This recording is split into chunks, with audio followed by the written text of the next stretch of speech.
I love you. I'm waiting for you to come home. I'm so hungry. I love you, baby. You're my Jelly baby. Look at me. I'm hungry. What this is all really about is your need to prove yourself. I don't think you fully comprehend what I'm doing here. They're betting on when they're gonna die!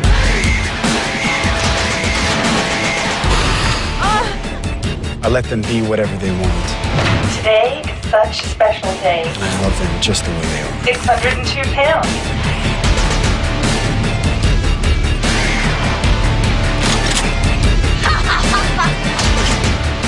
Is it a crime to feed someone? Nourishing a woman, honoring her, caring for her. That is what it means to love a woman.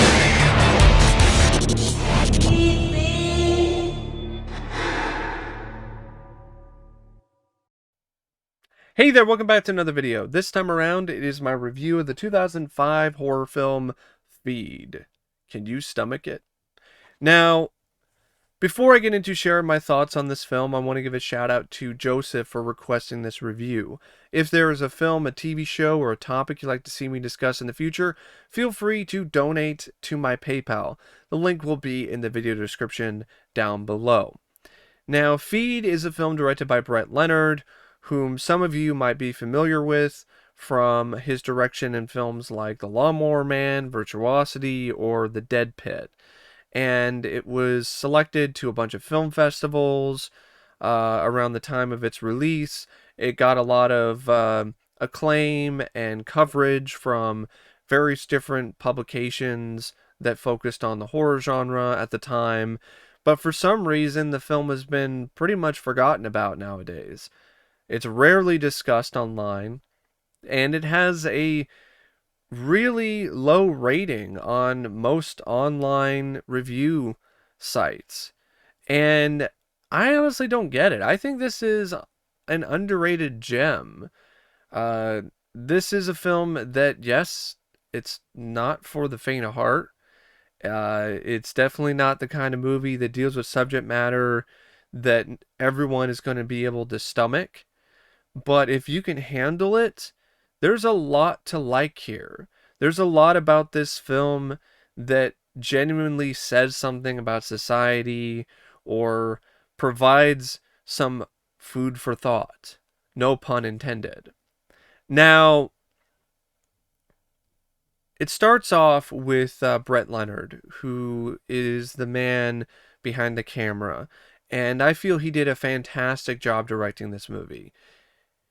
This is a film that is, without a doubt, a low-budget affair.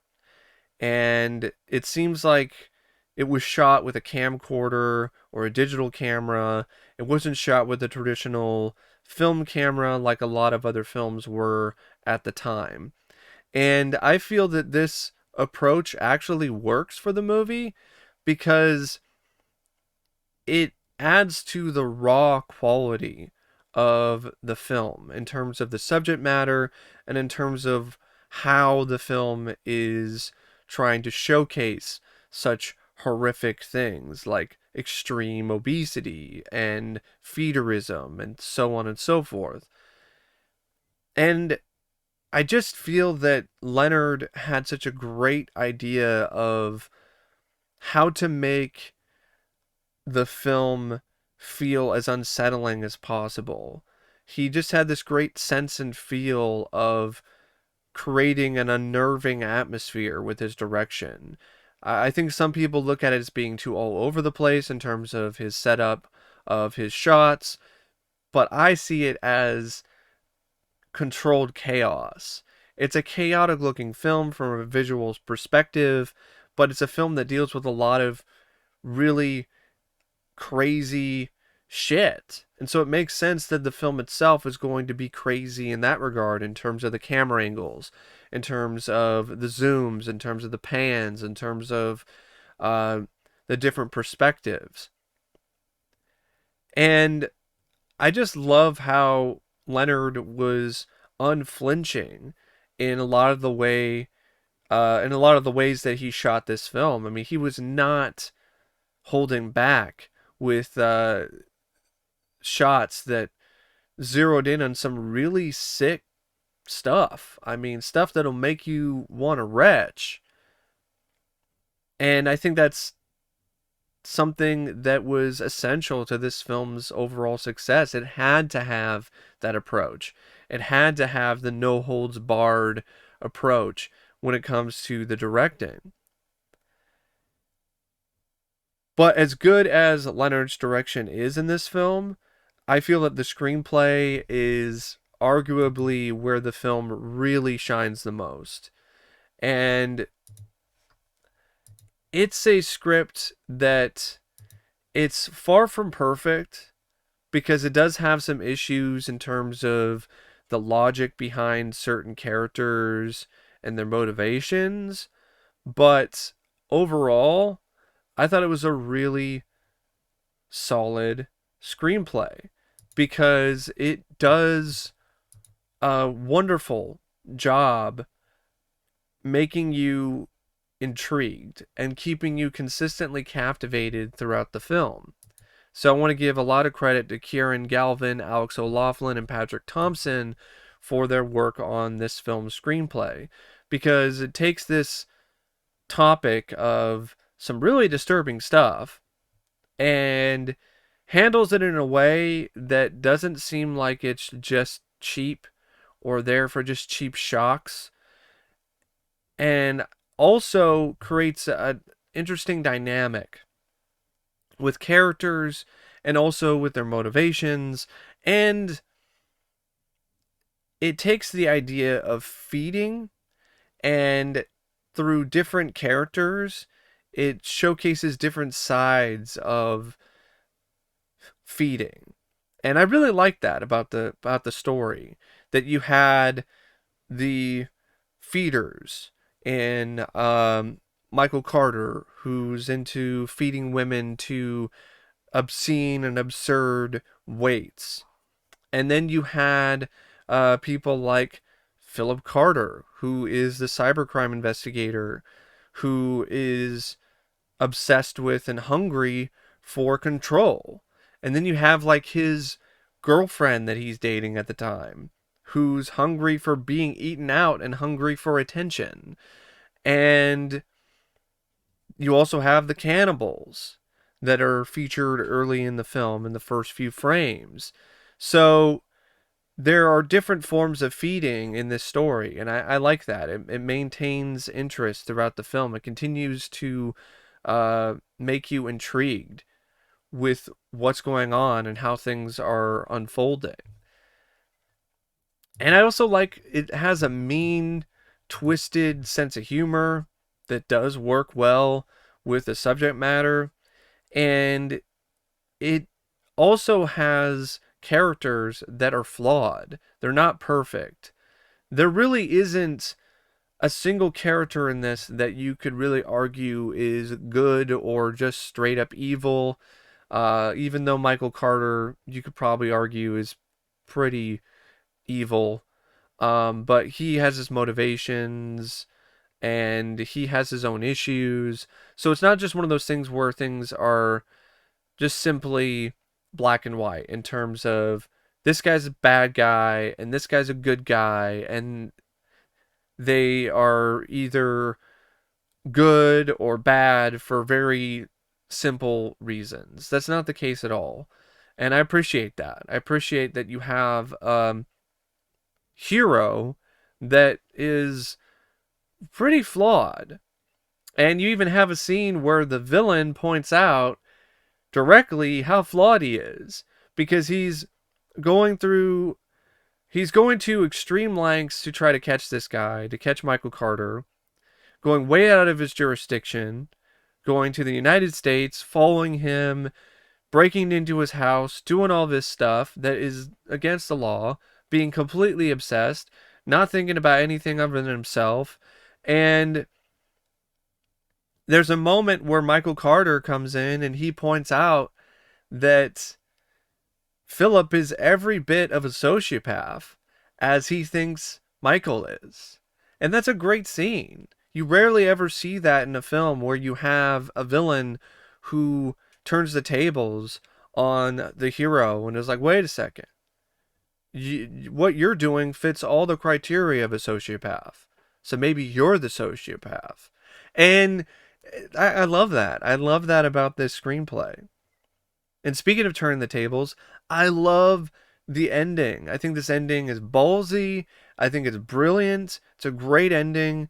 It fits the film well because it matches the tone that the film was going for. And it's one of those endings where it reminds me of a Tales from the Crypt story from EC Comics where the psycho, the villain, they get their just desserts.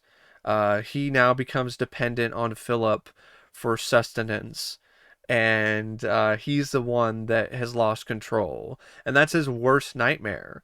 The thing that he was afraid of the most was to lose control and to not be the one that could feed somebody food or feed them affection or feed them attention.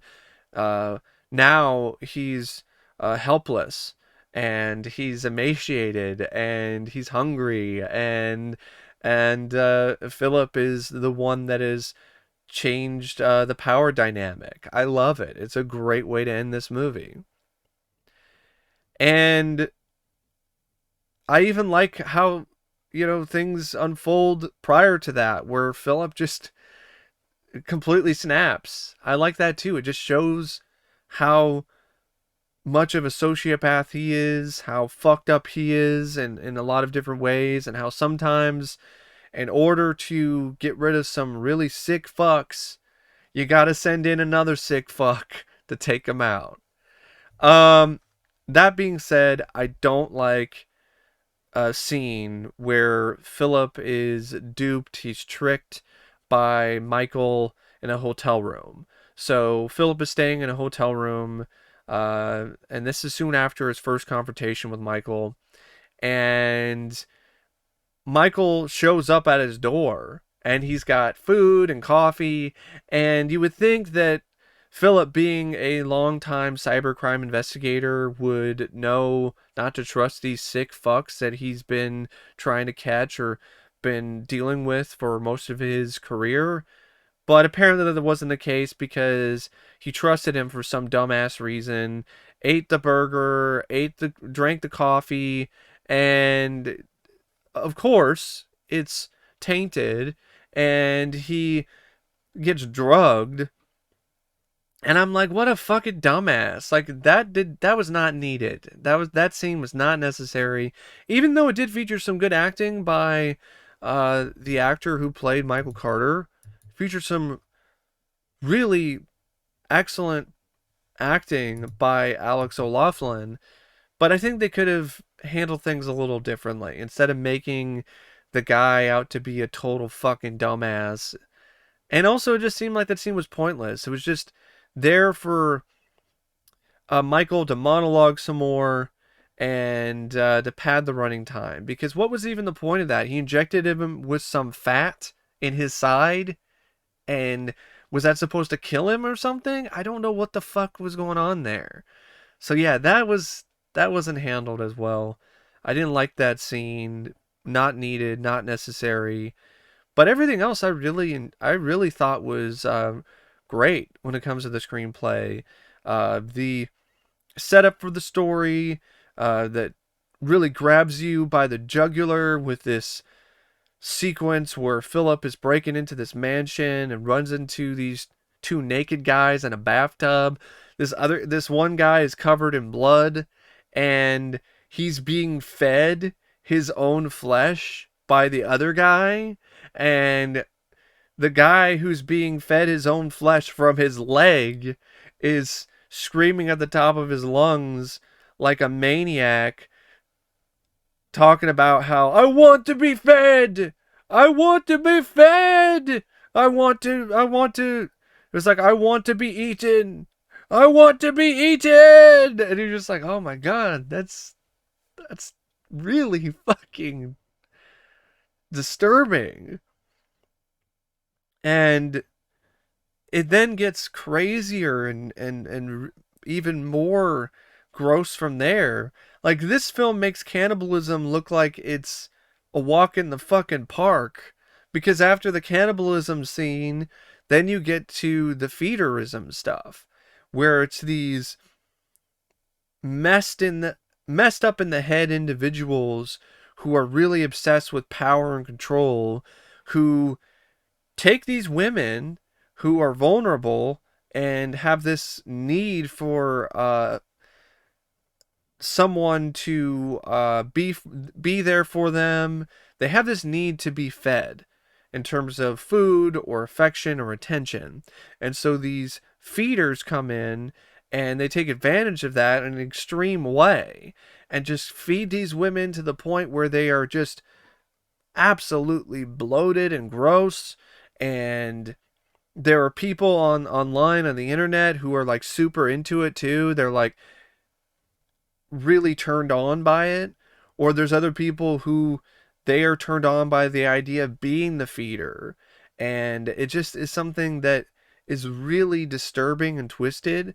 And it's taps into a real body horror. The idea of being unhealthily and just morbidly obese in an extreme way. And I just feel that the film, it just really does nail how gross and how disgusting and unsettling that particular fetish is. And then it takes it to a whole other extreme with the fact that Michael is doing this shit for money. He's using his site to have other sick fucks bet on when these morbidly obese women who are being fed all this food and even fed fat through a funnel, he's having them bet on when these women are going to die. And it's just like, damn, that's cold and that's fucked up and that's dark. And you really do hate this guy and you want to see this guy get taken down. And when he does, it's ultimately pretty satisfying because the film does such a great job writing this character and making him such an unlikable, just abhorrent person. But at the same time, they write him in a fashion that still makes him interesting, that makes him so he's not boring and he's one note. And I really appreciate that as well when it comes to the screenplay. They also make the hero not boring and one note. So it's one of those scripts that overall I really like, despite some issues here and there. The performances by the cast I thought was, for the most part, terrific. I thought these actors did a really great job, especially the first two. Alex O'Loughlin, Patrick Thompson, who spend the majority of the film playing this game of cat and mouse with one another. Alex O'Loughlin in particular, I thought he was amazing in this role. He was really someone that you were terrified of, but at the same time, he was so charismatic. He was able to hypnotize you in a lot of ways. Every scene that he was in, because of how great he handled this character. It was a really terrific tour de force performance that deserves way more recognition than it gets. It's really a shame that he's not talked about more when it comes to his acting, because he was amazing in this film. Patrick Thompson was good too. Gabby Milgate as Deirdre.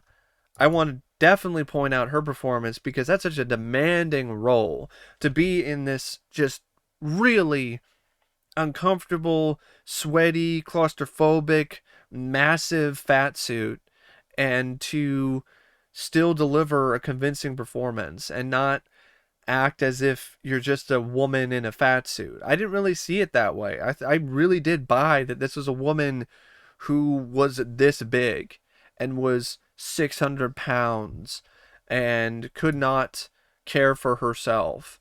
And I liked the way that she handled the character in terms of how connected and how dependent she was to Michael.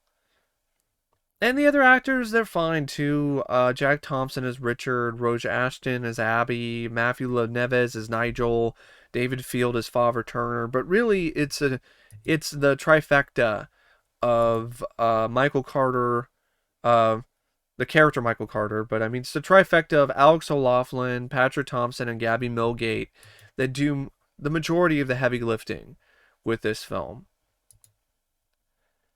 And speaking of heavy lifting, I want to give a ton of credit to the makeup effects artists.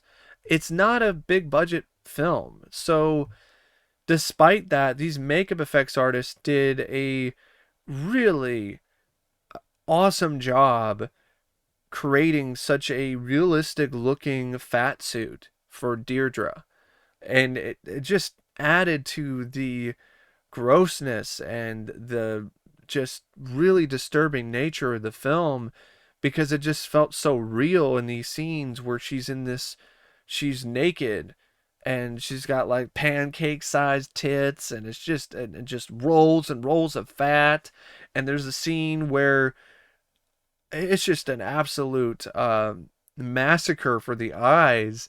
It makes you want to just hurl because of just how gross it is, of this sequence where Michael and Deirdre are having this barbecue, and the barbecue is all over her fat body. So Michael is just covering her with all kinds of condiments and shit, and rubbing shit all between her folds, and it's just fucking sick, and it's horrifying. Like, it's scarier than a lot of horror films that I've seen, because this shit is real. There are people who are into this shit. There are people who find this shit to be enjoyable. There are people who find this shit to be arousing and worth paying money for. And it's just so sick and twisted and disturbing in ways that I really haven't seen before. So, yeah.